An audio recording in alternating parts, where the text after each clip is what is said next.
அனைவருக்கும் வணக்கங்க. இன்று நாவலுடன் பயணம் வேல்பாரி நம்ம கேட்க போகிறது 2ஆம் பாகத்தில் 42வது அத்தியாயம்ங்க.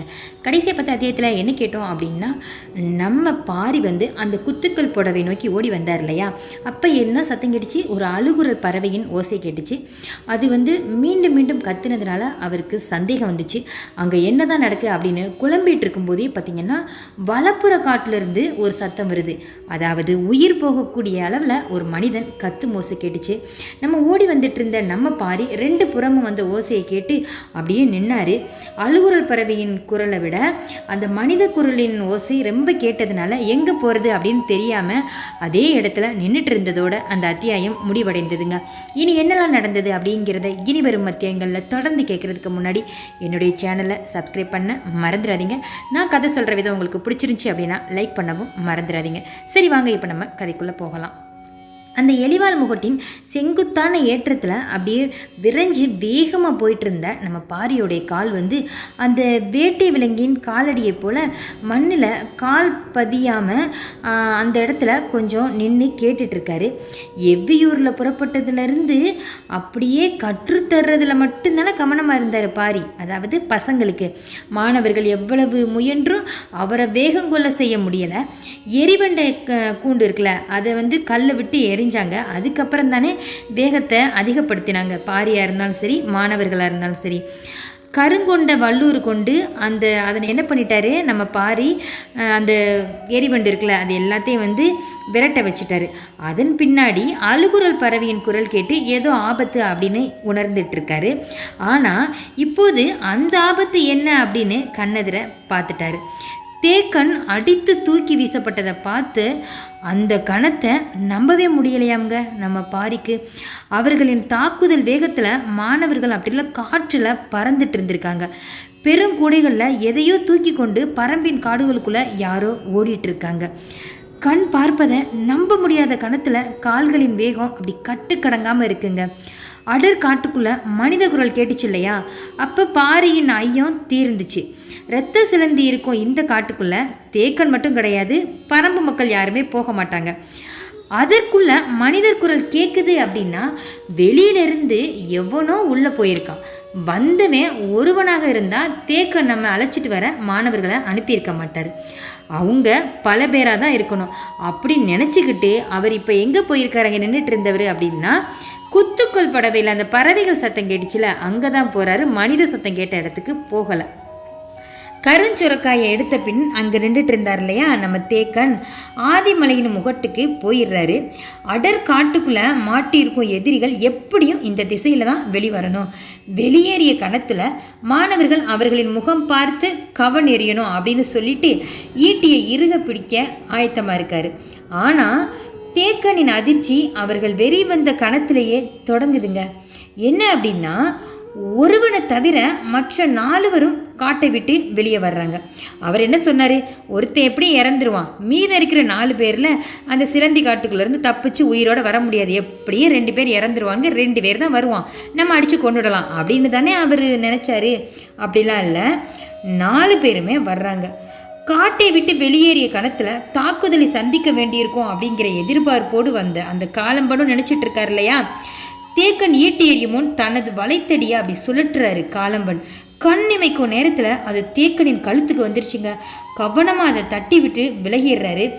திசை கொன்றாய் நின்ற மாணவர்கள் கவன் வீச தொடங்குறாங்க.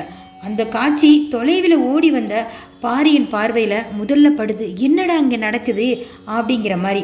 அவங்க தேக்கனை தாக்கிய வேகத்தையும் மாணவர்களை கலற்றி அப்படி சுற்றி வீசினாங்க பார்த்தீங்களா, அதை பார்த்ததும் அப்படியே வெறி கொண்டு ஓடி வர்றாரு நம்ம பாரி. மலைச்சரிவியில் பாறைலாம் உருளுதுங்க.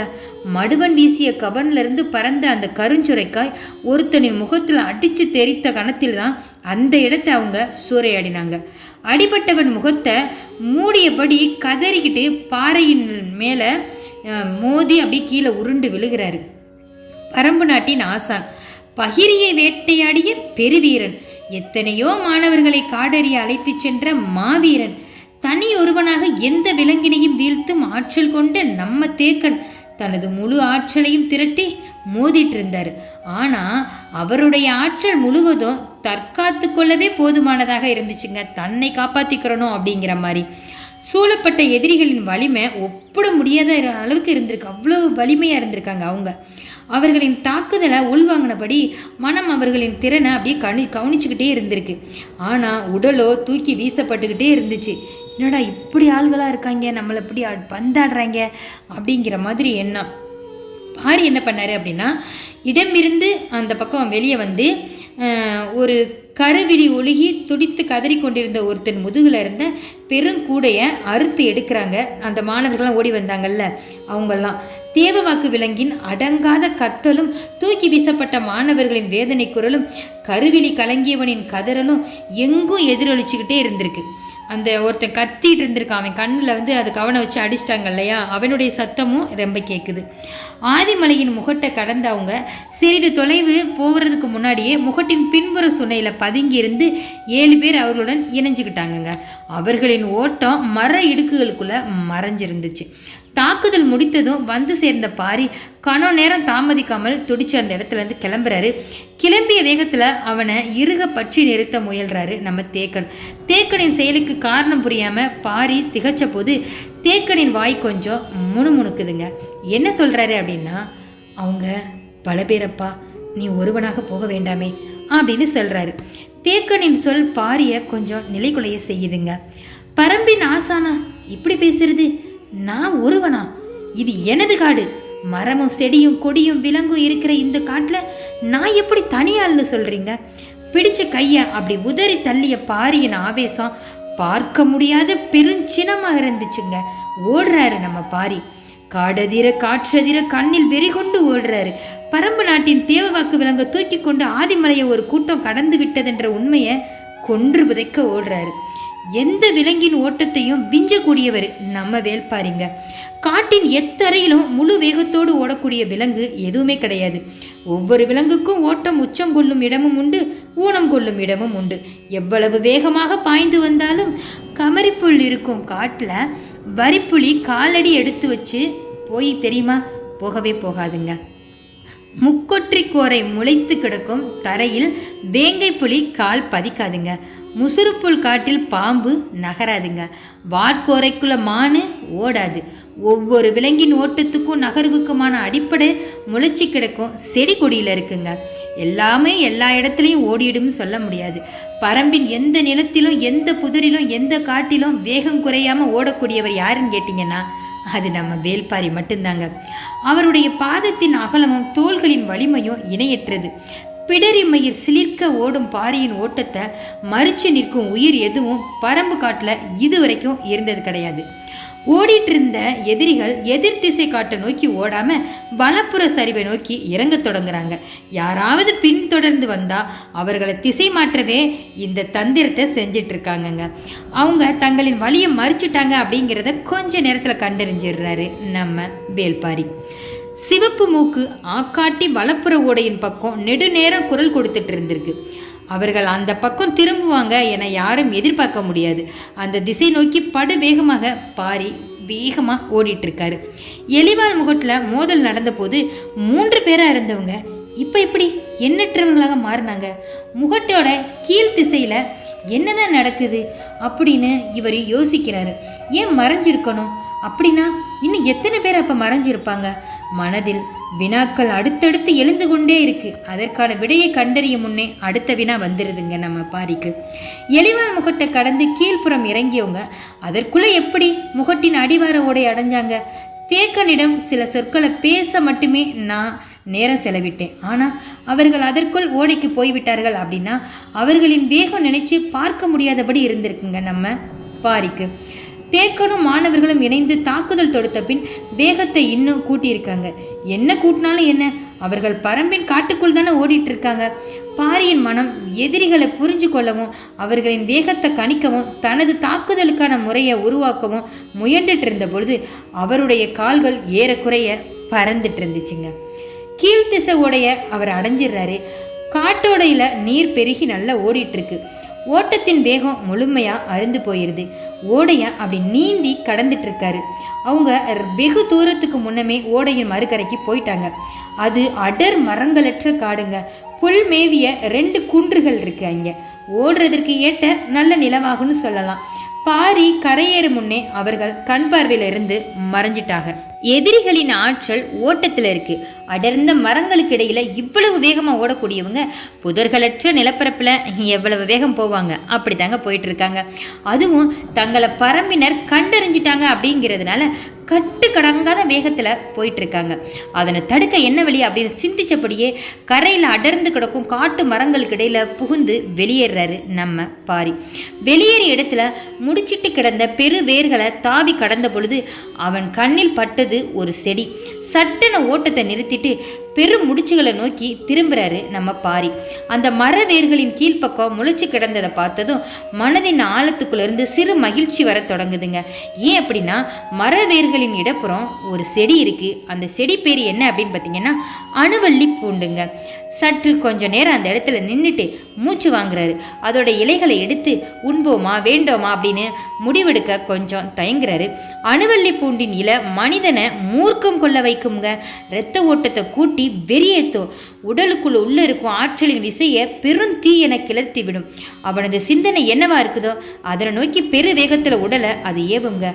அதனால அதனை உட்கொள்றதுல ரொம்ப கவனம் வேணுங்க.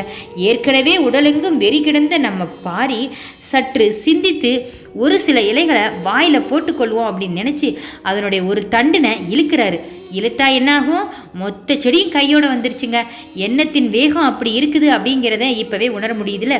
ஓரிரு இலைகளை மட்டும் பறிச்சு வாயில போடுறாரு. அப்பொழுது அருகில் இருந்த பாறையின் பின்னாடி மூச்சு யாரோ விடுற மாதிரி ஒரு சின்ன ஓசை கேட்குது. ஏதோ ஒன்று இலைப்பாருது அப்படின்னு நினைக்கிறாரு. ஆனா ஓசையின் தன்மை சற்று மாறுபட்டு இருந்துச்சுங்க. என்னன்னு பார்க்க பாறையின் பின்புறம் அப்படி தலையை எட்டி பார்க்குறாரு. அங்க நிக்குது சுண்டா பூனைங்க. ஒன்றும் இல்லை, ரெண்டு நின்றுட்டு இருக்கு. உச்ச நிலையில இயங்கி கொண்டிட்டு இருந்த அவற்றின் கண்களை பாரியின் கண் அப்படி கூர்ந்து பார்த்துட்டு இருந்துச்சுங்க. பன்றி பல்லினை போல நீண்டு வளைந்து அவற்றின் பற்கள் வெளித்தெரிய அப்படியே மூர்க்க மாரி அப்படியே சினமோடு நிற்கிது. எது? அந்த சுண்டா பூனை. பார்த்தபடி அந்த அணுவள்ளி பூண்டின் இலைகளை ஒன்னொன்னா மென்னிட்டு இருந்தாரு. ஆண் பூனையின் மூக்கின் முனையில் இருந்த துடிப்பும் ஆவேசமும் இப்ப பாரியின் முகத்திலும் இருக்குதுங்க. அவனு அந்த அது எப்படி முடிவெடுக்குது அப்படின்னு அவர் உறுதி எடுத்த போது பறித்த செடியில இலைகள் எதுவுமே மிஞ்சலைங்க. அவர் 1-2 திங்களாதான் நினைச்சாரு. ஆனா அந்த பூனையை பார்த்துக்கிட்டே அவர் வாட்டிக்கு நிறைய தின்னுட்டாருங்க. இப்ப வேகம் வெறியும் அதிகமாகுது நம்ம பாரிக்கு. தமது பணியை முடித்திருச்சு அப்படின்னு அவன் முடிவு செய்த கணம் வலது கால் அருகில் இருந்த கல்லை எடுத்து அந்த கல் கீழிருந்த பெண் பூனையின் நெற்றியில பட்டு தெரிக்குது. சும்மா அதுவாடி நின்றுட்டு இருந்த அந்த பூனை மேலே ஒரு கல்லை எடுத்து வீசிடுறாரு நம்ம பாரி. சற்றே கண் சொருகி இருந்த அது இந்த தாக்குதலால் ரொம்ப கோபமாகுதுங்க. அப்படியே நிலை தடுமாறுது. ரெண்டோட கண்களுக்கு முன்னாடி பாரி பாய்ந்து போகணும் அப்படின்னு நினைக்கிறார். ஏன் அப்படின்னா அது துரத்தும் இன்னும் வேகம் வரும் இல்லையா, அதுக்காக. கலவை முடிந்ததும் உருவாகும் தீரா பசியோடு சீண்டி விடப்பட்ட சினம் சேர்ந்ததுங்க. இரண்டும் நின்று கொண்டிருந்ததை தாக்க பாய தொடங்கின பொழுது அவன் தனது வேலையை காட்டத் தொடங்குறாரு நம்ம பாரி. கால்கள் முன்பாய்ந்து ஓடத் தொடங்குது. சுண்டா பூனையின் வெறி கணக்கில்லாத மடங்கு பெருகுதுங்க. சீண்டலின் உச்சத்துக்கு 2 பூனைகளும் உள்ளாகுது. சுண்டா பூனையின் மூர்க்கமும் அணுவள்ளி பூண்டின் இலைகள் கிளர்த்திய மூர்க்கமும் காற்றை கிழிக்குது. பாரியும் வெறி கொண்ட 2 விலங்குகளும் ஓடிய வேகம் இதுவரை காடே பார்த்துறாதுன்னா பார்த்துக்கோங்களே. ஓட்டத்தின் வேகம் கூட கூட சுண்டா பூனைகளின் வெறி மேலேறினபடியே இருந்திருக்குங்க.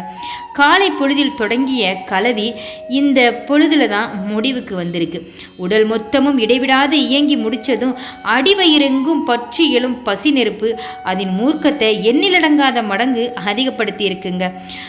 கல்லால் அடித்து சீண்டியவனின் கால்கள் நிற்காமல் ஓடும் பொழுது அவை அளவு கடந்த சினம் இருக்கும் இல்லையா, அதே சினமும் சீற்றமும் அதிகமாகுது அந்த சுண்டா பூனைகளுக்கு. காடறிய அடிநாக்கில் நஞ்சு கசப்பை உள்வாங்கிய மாணவர்கள் நேற்றிலிருந்து ஓடிட்டே இருக்காங்கங்க. ரொம்ப பாவம். கொடும் நஞ்சு இடைவிடாமல் அவர்களின் தொண்டைக்குள்ள சுரந்துட்டே இருக்குது. இந்த வேதனையை அவங்க எப்படிப்பட்ட வேதனையை அனுபவிச்சிருக்காங்க நம்ம நினச்சி பார்த்தாலே நமக்கே ரொம்ப பாவமாக இருக்குது.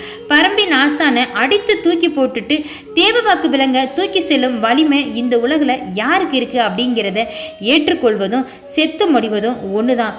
எதுக்கு அவங்க தூக்கிட்டு போகிறாங்க, விட்டுறக்கூடாது அப்படிங்கிற மாதிரி தோணுது. பரம்பு நாட்டின் அடையாளத்தை எடுத்து செல்லும் இவர்களின் உயிரும் இன்னும் பரம்பின் எல்லைக்குள்ளே தானே இருக்குது அப்படிங்கிறத சகித்து கொள்ளவே முடியாமல் கோபமும் வெறியும் பாரியை அங்கே பார்த்தீங்கன்னா கட்டுக்கடங்காத ஆவேசத்துக்கு உருவாக்குதுங்க. ஓட்டத்தின் வேகத்தை சரிந்து கிடக்கும் நிலமும் படர்ந்து கிடக்கும் செடி கொடிகளும் முடிவு செய்து சுண்டா பூனைகளின் முதுகெலும்பு வில்லை போல வளைந்து நீல 4 காரப்பாய்ச்சல்ல ஓடி வந்து கொண்டிருந்த பொழுது அவற்றால் நெருங்க முடியாத வேகம் கொண்டு பாரி ஓடுவதற்கு காரணம் கண்ணுக்கு முன்னால் ஓடும் எதிரிகளும் கண் தெரியாத வெறியை உருவாக்கிய அணுவள்ளி பூண்டுந்தாங்க. விலங்குகள் தங்களின் இறை நழுவி போகும்போது இயல்பிலே பல மடங்கு ஆவேசத்தை அடையும். சுண்டா பூனைகள் இவ்வளவு வேகம் கொள்வதற்கு அதுதாங்க காரணம். பாரி அவற்றை விட வேகம் எடுத்து ஓடிட்டு இருக்கிறதுக்கும் அதாங்க காரணம். இப்போது அவனது மனமும் செயலும் விலங்கினும் கொடுஞ்சினம் கொண்டு இருக்குன்னா பார்த்துக்கோங்களே. அதையும் கடந்து ஒருவேளை சுண்டா பூனைகள் நம்ம பாரி மீது பாஞ்சிச்சின்னு வச்சுக்கோங்களே, இடுப்பில் இருக்கோ 2 கத்திகளும் அவற்றின் கீழ் தொண்டையில் இறங்க ஆயத்தமாக இருக்குங்க. ஆனால் பாரி அதனை செய்ய போகிறது கிடையாது. ஏன் அப்படின்னா விரட்டி வரும் 2மே அவனுடைய இறை கிடையாதுங்க, அவனுடைய ஆயுதங்கள், அவருடைய ஆயுதங்கள். காமத்தில் ஏறிய வேகம் குறையாம அவற்றை இழுத்து வந்து கொண்டிருப்பதற்கு காரணம் அதே வேகத்தோடு வேட்டையில இறங்குவதற்காகத்தாங்க. சுருள்வாள் கொண்ட சுண்டா பூனையின் பன்றி பற்களும் நீள் வளைவு நகங்களும் பரம்பின் தரப்புக்காக களமிறங்க போச்சுங்க. தீராத காமம் தீரும் பொழுது கிடைக்க வேண்டிய உணவுக்கான விருந்துக்கு அழைத்து செல்றாரு நம்ம வேல்பாரி. இதோ விருந்து ரொம்ப அருகில வந்துருச்சுங்க. அவன் அழைத்து வரும் விருந்தாளிகள் ரொம்ப பக்கத்தில் வந்துட்டாங்க. முன்னால் ஓடிக்கொண்டிருப்பது வேட்டை உணவு, பின்னால் வந்து கொண்டிருப்பன வேட்டை விலங்குகள். 2க்கும் இடையில விட்டு விலகும் சரியான கணத்தை முன்வைத்த கால் விரல்கள் தீர்மானிக்குது. அவங்கள பிடிச்சு சாப்பிடணும், நம்ம நடுவில் போயிட்டுருக்கோம், நம்ம ஒதுங்கணும், அதுக்கான இடம் எது, அதற்கான நேரம் எது அப்படிங்கிற மாதிரி பார்த்துட்டு தான் ஓடிட்டுருக்காரு நம்ம பாரி. பாரி இடப்புற பள்ளம் நோக்கி எவ்வி பாய்ந்து அந்த சரிந்த கணத்தின சுண்டா பூனைகளால் நினைவு கொள்ள முடியாமல் இருந்ததுக்கு காரணம் கையளவு தொலைவில் ஓடிக்கொண்டிருந்த எண்ணற்ற மனிதர்களின் ஓட்டம் சரிவில் உருண்டு வேர்கள் பிடித்து இங்கும் அங்குமாக தூக்கி வீசப்பட்டு அடிப்பள்ளத்தில் பாரி நிலை கொண்ட பொழுது மேலே வேட்டை முழு வேகத்தில் நடந்துட்டு இருந்துச்சுங்க. சுண்டா பூனைகளின் ஆவேசத்துக்கும் ஆற்றலுக்கும் இறை எதுவுமே மிஞ்சாது. கதறலும் தாக்குதலும் உச்சத்தில் நிகழ்ந்துச்சு. எதிரிகள் என்னவென்றே கணிக்க முடியாத பொழுது நிகழ்ந்த தாக்குதலுங்க இது. ஓசைகள் காற்றை கிழித்துட்டு இருந்துச்சு. உயிர் போகும் கதறலும் ஆவேசம் கொண்ட கூக்குரலும் எங்கே பார்த்தாலும் காடு ஃபுல்லாக எதிரொலிக்குதுங்க. எத்தகைய ஆயுதத்தை கொண்டு தாக்கினாலும் இவ்வளவு வலிமை கொண்ட எதிரிகளின் கூட்டத்தை தனி ஒருவன் அழிப்பது கண்டிப்பாக முடியாத காரியம். பாரி இந்த கூட்டத்தை அழிக்க காட்டின் வலிமை மிகுந்த ஆயுதத்தை ஏவி இருக்கார் பாருங்க. எந்த ஒரு எதிரியாலும் நினைத்து பார்க்க முடியாத தாக்குதலா இது இருக்க போகுது. சுண்டா பூனையின் முன் வளைந்த பன்றி பல்லும் முனை நீண்ட அதன் கால் நகங்களும் ஓடிக்கொண்டிருப்பவர்களின் மேலே ஒரு முறை பட்டுச்சுனா போதும், அதன் பின்னாடி அவன் கொட்டும் குருதிக்கு அளவே இருக்காதுன்னா பார்த்துக்கோங்க. அதுவும் பழக்கப்படுத்தவே முடியாத காட்டு விலங்குகளை வைத்து நிகழ்த்தும் தாக்குதலை எதிர்கொண்டு மீள்வது முடியாத காரியங்க. வேட்டை நாயை தவிர வேறு எந்த விலங்கையும் மனிதனை நோக்கி ஏவ முடியாது. அதுவும் இப்பயங்கர விலங்கை எப்படி ஏவுனாங்க அப்படின்னு திகைப்பு அடங்கும் முன் அவர்களின் உயிர் மூச்சே அடங்கியிருக்கும். பாறையின் மேற்புறத்தில் கேட்டுக்கொண்டிருந்த பேரோசை கொஞ்சம் கொஞ்சமாக குறைய தொடங்குது. வேட்டை முடிவுக்கு வந்ததை எழும் ஓசைகள்ங்க. அது பாரி மேலேறி வர முடிவெடுக்கிறாரு. குருதி மிதக்கும் குளம் போல இருக்கும் அந்த இடத்தை காண அப்படி திண்டுகளையும் வேர்களையும் பிடிச்சு ஒன்றொன்னா மேலே, அதாவது கீழே விழுந்தார் இல்லையா, அங்கே ஏறி வந்துட்டு இருக்காரு. ஒரு போர்க்களத்தின் உள்ளங்கையை போல அந்த இடம் இருந்திருக்குங்க. இங்கும் இங்குமா பலரும் சிதறி கிடந்திருக்காங்க. அருகில் குடல் சரிந்து ஒரு சுண்டா பூனை கிடந்திருக்குங்க. இன்னொன்று தப்பி ஓடி இருக்க வேணும். ஒரு கூடையை கடிச்சு இழுத்துள்ளதால அதிலிருந்து தேவாக்கு விலங்குகள் வெளியில் சிதறி கிடந்தாங்க. அவற்றை தப்பியோடிய பூனை விழுங்கி முடிச்சிருக்கணுங்க.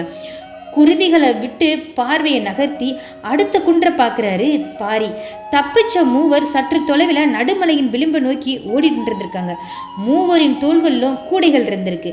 ஆவேசம் கொண்ட சுண்டா பூனைகளின் தாக்குதலையும் மிஞ்சி ஓடும் மூவரை பாரியின் கண் வியப்புற்று பார்க்குதுங்க. 7 பேரை பலி கொடுத்தாலும் தூக்கிய 3 கூடைகளை விட்டு விடாம அவர்கள் ஓடிட்டு இருக்காங்களே. பாரி மீண்டும் ஓடத் தொடங்குறாரு. எதிரிகளின் ஆற்றல் நம்ப முடியாதபடி இருக்குது. இவ்வளவு தாக்குதலுக்கு பின்னாடியும் அவர்களின் வேகம் குறையாம இருந்ததை அவருடைய கண் வியப்பா பார்த்துட்டு இருக்கு. உடன் வந்தவர்களில் பெரும்பான்மையோரின் மரணம் அவர்களின் வேகத்தை சிறிதும் தளர்த்தலைங்க. அவர்களின் உடலும் மனமும் எதனையும் பொருட்படுத்தாம வேகமாக போயிட்டு இருக்காங்க. அது அவருக்கு ரொம்ப ரொம்ப வியப்பை கொடுக்குதுங்க. உடனே ஓடத் தொடங்குறாரு. நடுமலையின் உச்சிக்கு வர்றாரு. அவன் கண்ணுக்கு முன்னால தேவவாக்கு விலங்கை எடுத்துக்கொண்டு மூவர் நடுமலையின் முகட்டை கடந்திருந்து போயிட்டு இருந்தாங்க. அவர்கள் கீழிறங்கிய இடம் மனிதனால் சற்றும் நகர முடியாத பெரும் மலை பள்ளத்தாக்குங்க. இதில் மிக மிக கவனமாகவே கால்களை நகர்த்தி வைக்கணும். வேர்களையும் பாறை இடுக்குகளையும் பிடித்தபடியே இறங்கணும். இப்பகுதி முழுவதும் இப்படி தாங்க இருக்கும். பொழுது மங்க தொடங்கிய நேரம். அவர்கள் பாறைகளின் இண்டு இடுக்குகளின் வழியாக கவனமாக அப்படியே பிடிச்சு இறங்கிட்டு இருக்காங்க. பொருத்தமான இடத்துல நின்று அவர்களை கவனிக்க தொடங்குறாரு நம்ம பாரி. இப்பொழுது அவர்கள் 3 பேரா இல்லைங்க, நிறைய தலைகள் தெரியுதுங்க. பாறையின் இடுக்குகளில் காத்திருந்தவங்க மீண்டும் இணைஞ்சிட்டாங்க போல இருக்கு. நிறைய பேர் போறாங்க. மூச்சரித்தபடி பார்த்துட்டே நிற்கிறாரு நம்ம பாரி. கண்களுக்கு முன்னால வேட்டை தப்பி போய் கொண்டிருந்துச்சு.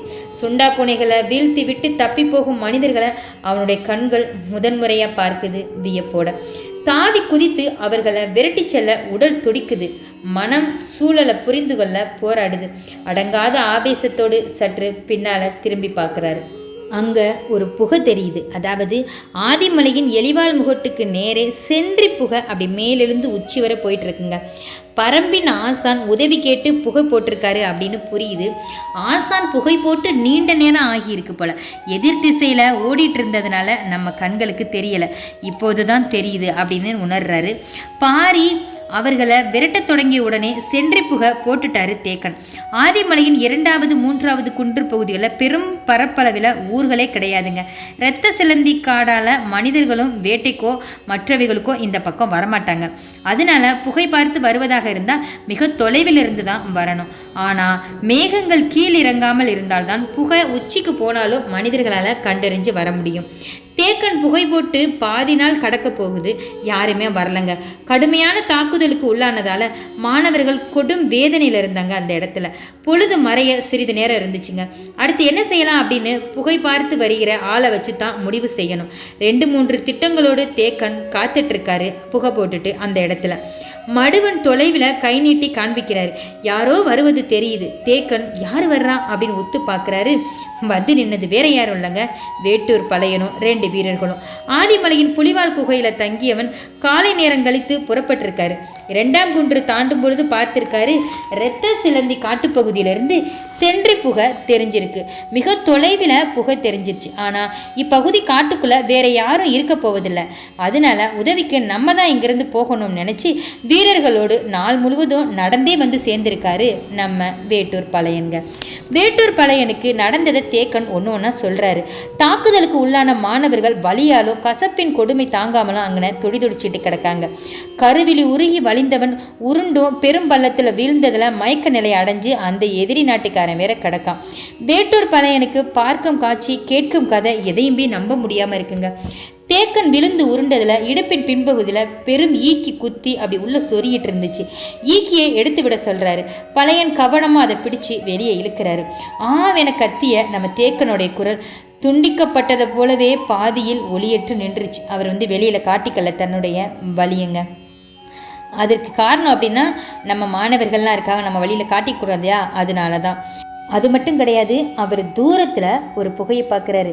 வேற எந்த புகையும் இல்லைங்க, சென்றி புகை மேலேறி போயிட்டே இருக்கு. தேக்கனுடைய கண் அகல திறந்தபடி இருந்துச்சு. மேலும் புகையை பார்த்து வாய் கூட முணுமுணுக்குது. அந்த இடத்துல புகை போடுறது கண்டிப்பாக பாரியாக தான் இருக்கும் அப்படிங்கிறார். ஒரே நாளில் பரம்பின் ஆசானும் பரம்பின் தலைவனும் சென்றி புகை போடும் நாளுங்க அது. இதோட இந்த அத்தியாயம் முடிவடையுதுங்க. எப்படிப்பட்ட வீரனாக இருந்தாலும், எவ்வளவு வலிமை உள்ளவர்களாக இருந்தாலும், காடை பற்றின எல்லா அறிவு நுணுக்கங்களும் இருந்தாலும் 2 பேருக்குமே தனிமையில் அந்த எதிரிகளை போராட முடியலை இல்லைங்க. அவங்களே இப்போ புகை போட ஆரம்பிச்சிட்டாங்க. இப்போ பாரி அங்கே சென்றி புகை போட்டிருக்காரே, அங்கே இவங்க எல்லாம் போவாங்களா? பாரிக்கு அப்படி என்ன பெரிய ஆபத்து அங்கே நடந்திருக்கும்? இதெல்லாம் நீங்கள் தெரிஞ்சுக்கணுமா? என்னோட நீங்கள் அடுத்தடுத்த அத்தியாயத்தில் தொடர்ந்து பயணிப்பீங்க அப்படிங்கிற நம்பிக்கையில் உங்கள் ருத்ரா. நான் கதை சொல்கிற விதம் உங்களுக்கு பிடிச்சிருந்துச்சு அப்படின்னா என்னோட நீங்கள் அடுத்தடுத்த அத்தியாயம் தொடர்ந்து பயணிக்கணும்னாலும் லைக் பண்ணவும் சப்ஸ்கிரைப் பண்ணவும் மறந்துடாதீங்க. தொடர்ந்து பயணிப்போம். காத்திருங்கள். நன்றிகள்.